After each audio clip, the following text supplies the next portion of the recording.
دوستو، میں ہوں ڈاکٹر محمد شہباز اکمل اور آپ دیکھ رہے ہیں طلوع آشنائی۔ دوستو، ہم اپنے اس چینل پر ایک نئے سیگمنٹ کا آغاز کرنے لگے ہیں جس کا نام ہے آج کی کتاب۔ آج کی کتاب سیگمنٹ میں ہم آپ کو ایک نئی کتاب سے آگاہی دیں گے، اس کے لکھاری کا مختصر تعارف کرائیں گے اور کتاب کا تفصیلی تعارف کرائیں گے۔ تو ہم چلتے ہیں اپنے آج کی کتاب سیگمنٹ کی طرف، اور جو پہلی کتاب ہم پیش کر رہے ہیں اس کا عنوان ہے آواز دوست۔ آواز دوست کے مصنف مختار مسعود ہیں۔ مختار مسعود 15 دسمبر 1926 کو سیالکوٹ میں پیدا ہوئے۔ تقسیم ہند کے بعد آپ پاکستان آ گئے۔ آپ مشہور لکھاری استاد پروفیسر شیخ عطا اللہ، جن کا تعلق ضلع گجرات کے شہر جلال پور جٹاں سے تھا، اور یہ وہی شیخ عطا اللہ ہیں جنہوں نے اقبال کے خطوط کو 2 جلدوں میں اقبال نامہ کے عنوان سے مرتب کیا۔ ڈاکٹر رفیع الدین ہاشمی کے مطابق عقیدت مندی کے ساتھ کی جانے والی اس کاوش کے نتیجے میں مکاتب اقبال کا ایسا مجموعہ فراہم ہو گیا جو تعداد مکاتب کے اعتبار سے آج بھی اقبال کا سب سے بڑا مجموعہ خطوط ہے۔ تو ان کے فرزند مختار مسعود ایک بہترین نثار، اردو میں بہترین نثر کا اضافہ کرنے والے، اور ان کی 4 کتابیں جو سفر نصیب، لوح ایام، آواز دوست اور حرف شوق کے نام سے ہیں۔ مختار مسعود نے علی گڑھ ہی میں بنیادی تعلیم حاصل کی اور علی گڑھ مسلم یونیورسٹی سے ایم اے کیا، اور تقسیم ہند کے بعد پاکستان آ گئے۔ آپ کی وفات 15 اپریل 2017 میں ہوئی۔ آپ نے 91 سال کی عمر پائی۔ دوستو، ہماری جو آج کی کتاب ہے وہ ہے آواز دوست۔ اس کے کل صفحات 245 ہیں۔ آواز دوست کا دباچہ ایک منفرد دباچہ ہے۔ وہ لکھتے ہیں کہ اس کتاب میں صرف 2 مضمون ہیں، ایک طویل مختصر اور دوسرا طویل تر۔ ان دونوں مضامین میں فکر اور خون کا رشتہ ہے۔ فکر سے مراد فکر فردہ ہے اور خون سے خون تمنا۔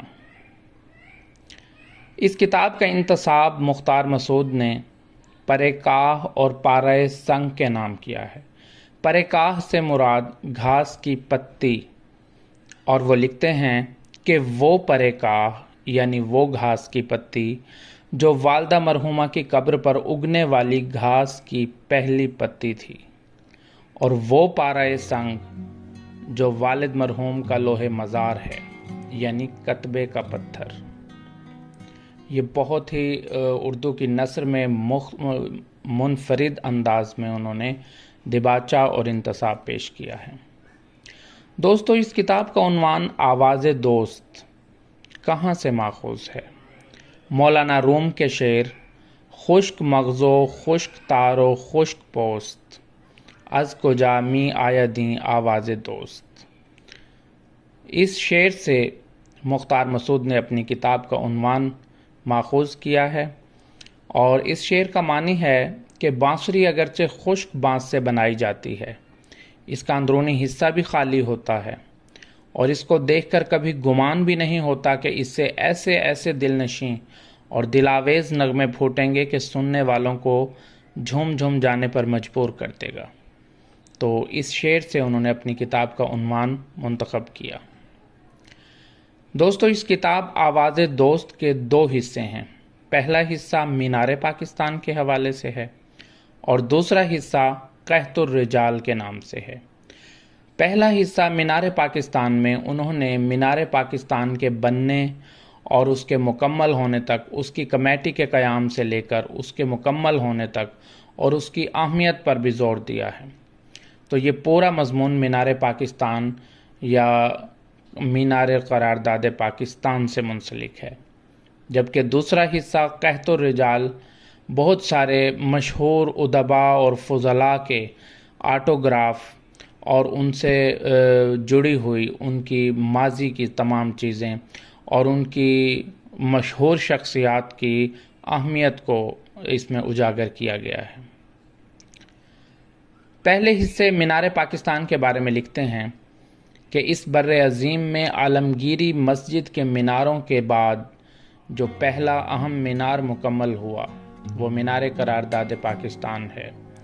یوں تو مسجد اور مینار آمنے سامنے ہیں، مگر ان کے درمیان یہ ذرا سی مسافت جس میں سکھوں کا گردوارہ اور فرنگیوں کا پڑاؤ شامل ہے 3 صدیوں پر محیط ہے۔ میں مسجد کی سیڑھیوں پر بیٹھا ان 3 گمشدہ صدیوں کا ماتم کر رہا تھا۔ مسجد کے مینار نے جھک کر میرے کان میں راز کی بات کہہ دی۔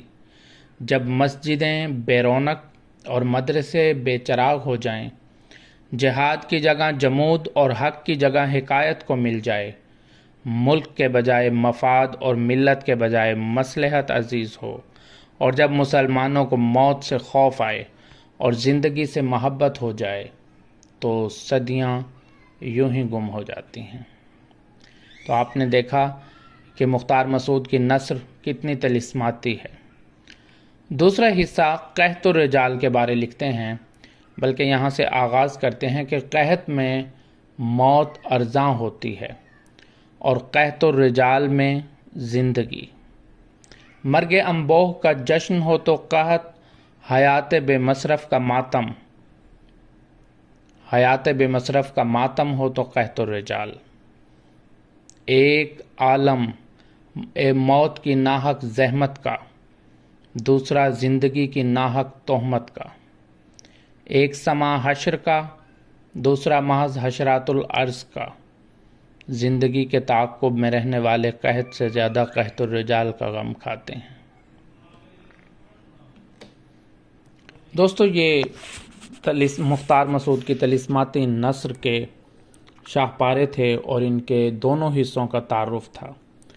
اب میں آپ کو مینار پاکستان یعنی اس کتاب کے اول حصے کے مختلف کچھ پیراگرافز آپ کے سامنے رکھوں گا، جس سے اس حصے کی اہمیت اور یہ جو مینار پاکستان کے نام سے حصہ ہے اس میں موجود نثر کے حوالے سے اور تاریخی حوالے سے جو خوبیاں ہیں وہ آپ کے سامنے اجاگر ہوں گی۔